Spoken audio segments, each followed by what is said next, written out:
இந்த கொஸ்டின்ல என்ன குடுத்திருக்காங்கன்னா, Cartesian equation of the parallel லைனும் வெர்டிசஸும் குடுத்திருக்காங்க.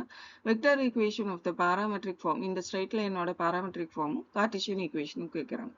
ஸோ இதுதான் பி வெக்டர். இதோட கார்ட்டீசியன் ஈக்குவேஷன் குடுத்திருக்காங்க. ஸோ இதில் வந்து ஏ வெர்டிசஸ் இதோட பொசிஷன் வெக்டர் ஏ வெக்டர் வச்சுக்கலாம். இது பேரலா இருக்கிறதுனால இதை டி இன்ட்டு பி வெக்டர் வச்சுக்கலாம். இது வந்து பி பாயிண்ட். இதோட பொசிஷன் வெக்டர் ஆர் வெக்டர்னு வச்சுக்கலாம். இது கார்ட்டீசியன் ஈக்குவேஷனோட ஜெனரல் ஃபார்மேட். இது கிவன் கார்ட்டீசியன் ஈக்குவேஷன்.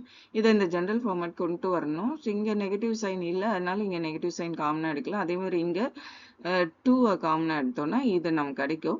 ஸோ இந்த நெகட்டிவ் சைனை டினாமினேட்டர் கொண்டு வரும், இந்த 2 டினாமினேட்டர் கொண்டு வரும். ஸோ இந்த மாதிரி கொண்டு வந்தோம்னா கார்ட்டீசியன் ஈக்குவேஷனோட ஜெனரல் ஃபார்மேட் கிடைச்சிரும்.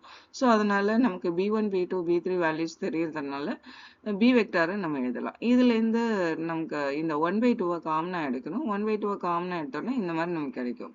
இப்போ இதில் வந்து ஃபர்ஸ்ட் வேல்யூ நெகட்டிவ் இருக்கிறதுனால நெகட்டிவ் சைன் காமனா எடுத்துக்கலாம். இப்போ இந்த பி வெக்டார் இதுக்கு பேரலாக இருக்கு. இதை வந்து நம்ம கான்ஸ்டண்ட்டாக வச்சுக்கலாம். அப்போ B vector is parallel to this 8i cap plus 4j cap minus 3k cap. இந்த ஸ்ட்ரெயிட் லைனும் பி வெக்டாருக்கு பேரலாக இருக்கு. ஸோ இதை வச்சு நம்ம vector equation of the parametric form எடுத்துக்கலாம். But r vector is equal to a vector plus t into b vector. T belongs to r.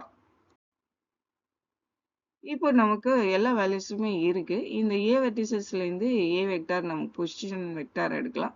So இந்த வேல்யூஸ் a வெக்டார் b வெக்டாரை இந்த ஈக்குவேஷன்ல சப்ஸ்டியூட் பண்ணோம்னா நமக்கு parametric form of vector equation for the straight line கிடைச்சிடும். Next Cartesian equation எடுக்கணும்.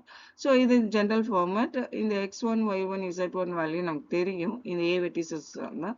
அதே மாதிரி பி வெக்டார்லேருந்து B1 B2 B3 எடுத்து இந்த வேல்யூஸை இதில் சப்ஸ்டியூட் பண்ணிக்கலாம். சப்ஸ்டியூட் பண்ணோம்னா Cartesian equation of the straight line கிடைச்சிடும்.